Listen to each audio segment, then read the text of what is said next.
Dan juga di garis bawahi poin ini ya, ini sering saya bahasakan. Tapi ini saya ulangi mungkin karena cukup lama kita libur kemarin. Ikhwani, orang berbuat amal soleh itu ada kenikmatannya. Orang buat dosa ada kenikmatannya. Tapi dua kenikmatan ini mustahil bersatu, nggak bisa. Antum kalau merasakan nikmatnya ibadah dan itu dengan cara ibadah itu tanda kutip harus dipaksakan, nggak bisa nggak. Kalau antum tidak paksakan sholat malam mulai nanti malam, bunyiin jam beker, atur sejadahnya, bubuhi minyak wangi, paksain diri bangun, mustahil. Sampai mati antum tidak akan sholat malam. Karena syaitan nggak mau kita ibadah, harus dipaksakan.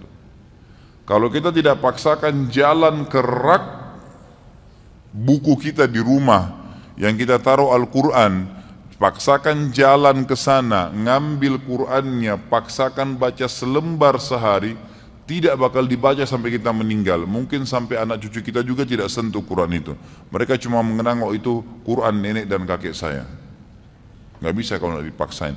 Ibadah yang dipaksakan, Allah gunakan kata-kata paksa dalam Al-Quran ini ya, tanda kutip bahasa saya ini ya. Allah SWT mengatakan, a'udzubillahi minasyaitonirrajim, walladzina jahadu fina lanahdihannahum subulana. Orang yang memaksakan diri ke jalan kami akan pandu menuju ke jalan-jalan kami. Kalau kita biasakan paksakan diri, sesuatu yang dipaksakan di awalnya, itu nanti akan menjadi sebuah kebiasaan. Kalau dia kebaikan, maka akan baik tuh. Kita kalau biasakan diri puasa Senin Kamis, atau biasakan diri untuk azan langsung ke masjid, coba biarin bergulir tuh. Nanti kalau sudah menjadi sebuah kebiasaan, kita nggak enak lagi kalau nggak kerjain gitu.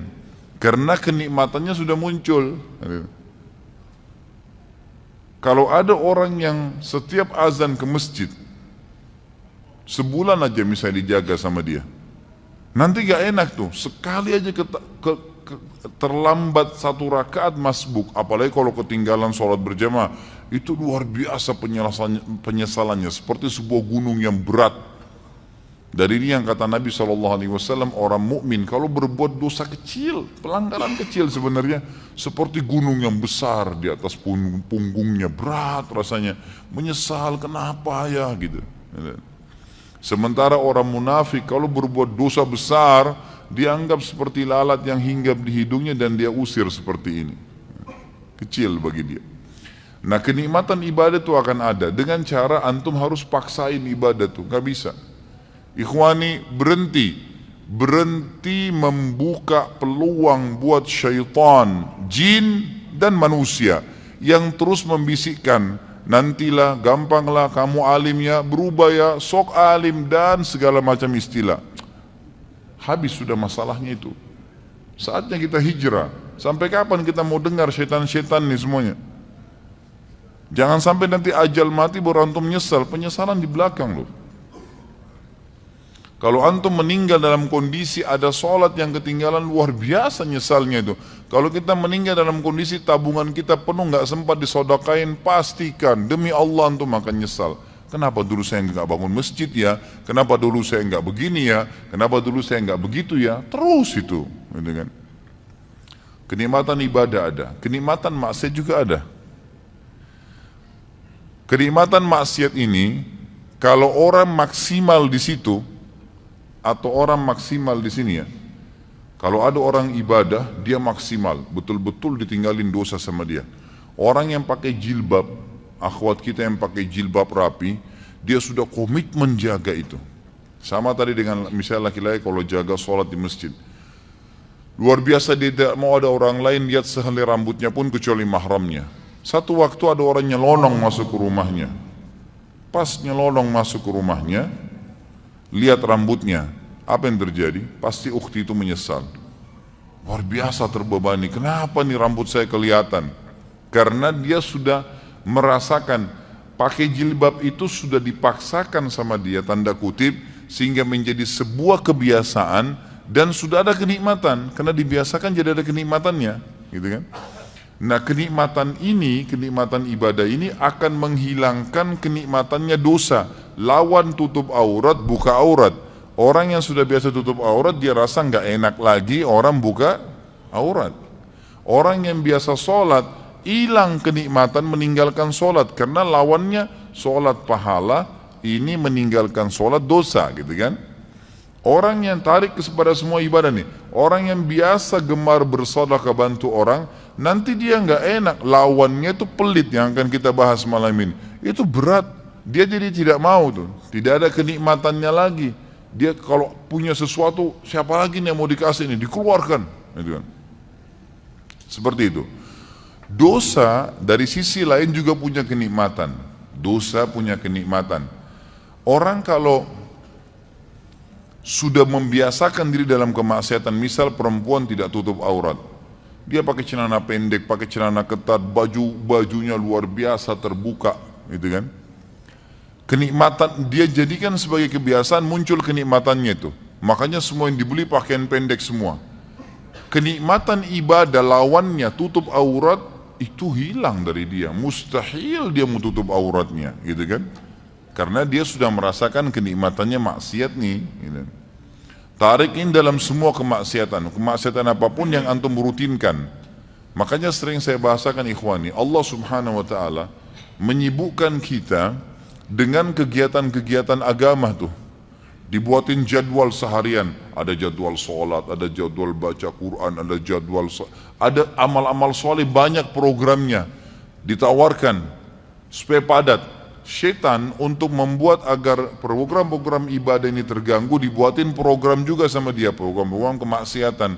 Kalau antum sudah dikena dengan satu dosa, misal nonton gosip jam 8 pagi, contoh, syaitan hiasin tuh supaya jadi indah dan menjadi kebiasaan antum. Setiap jam 8 nggak enak kalau nggak nonton misalnya, jadi sebuah kenikmatan, ya kan?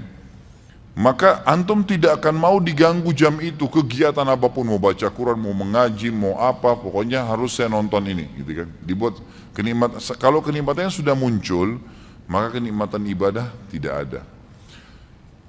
Kalau ada orang maksimal di sini, dia nikmatin ibadahnya, dia tinggalkan benar-benar 100% dosa, itu yang luar biasa. Itu yang kita harapkan.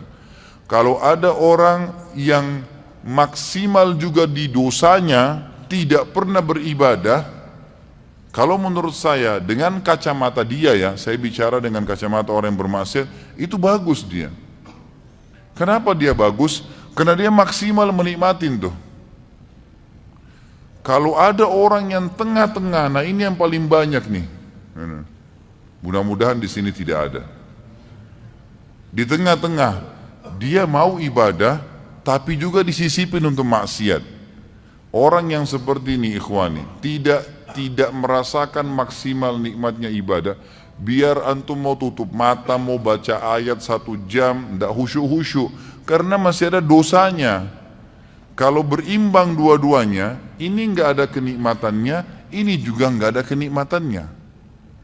Jadi nggak nikmat ibadah, nggak nikmat maksiat, gitu kan? Kalau ada orang misalnya mabuk, dia anggap bolehlah kumpul-kumpul sama teman, minum. Tapi dia juga jaga 5 waktu sholat. Kira-kira pada saat dia mabuk jam 2, jam 3 malam, dia pikirin sholat subuh, terganggu nggak? Lagi mabuk, duh sebentar mau subuh nih. Nggak nikmat tuh mabuknya.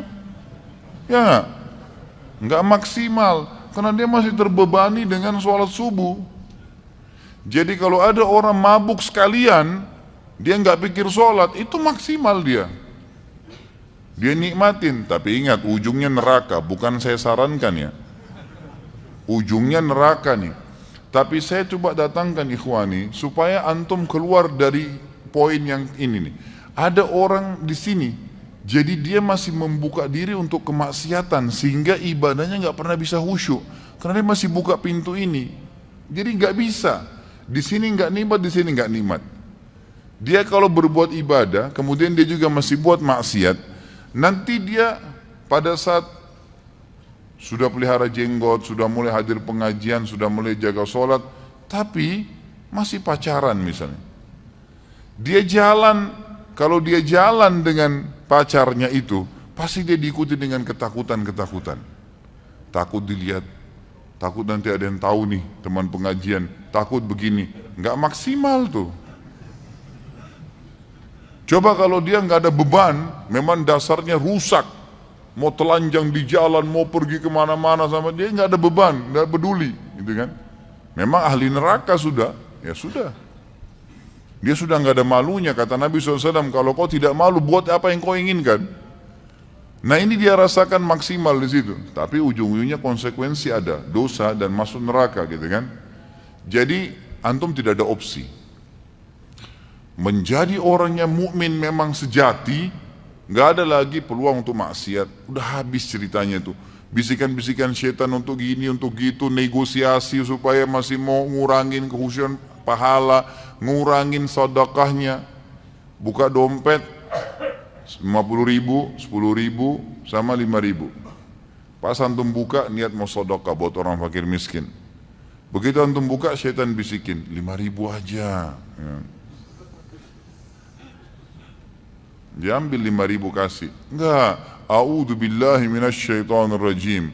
Makin besar jaring yang kita lempar, makin besar ikan yang didapat. Bagaimana caranya orang mau dapat ikan paus pakai cantolan yang kecil? Jebol lah. Untuk nangkap ikan teri dipakai untuk panggil ikan paus, nggak bisa. Pakai kapal tanker. Tuh dapat ikan paus tuh besar. Ngasih 1.000 rupiah minta sama Allah kesehatan, kekuatan, keturunan, selamat dari neraka, masuk surga, jodoh yang baik. Wah, luar biasa.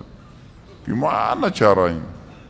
Padahal kalau dia belikan atasannya hadiah, dibungkus, kemasan bagus, macam-macam. Kita kalau kasih fakir miskin, ikhwani, itu kita bukan kasih dia sebenarnya. Kita seperti memberikan hadiah kepada Allah itu. Makanya para ulama mengatakan, Urwah Ibn Zubair rahimahullah, seorang ulama tabi'in yang masyhur, beliau mengatakan, jangan kalian menganggap sama sekali sedekah yang kalian keluarkan itu bentuk sedekah, itu hadiah yang kalian berikan kepada Allah. Maka malulah seseorang di antara kita kalau memberikan kepada Allah lebih sederhana dari apa yang dia berikan kepada orang yang dia hormati dari manusia. Kalau perlu, kalau kita mau kasih buah, memang di packing resmi, bagus, kasih fakir miskin. Tuh gimana senangnya dia. Dia sih cuma dapat duniawianya, tapi Allah memberikan kita balasan sesuai dengan kadar keikhlasan kita. Gitu kan?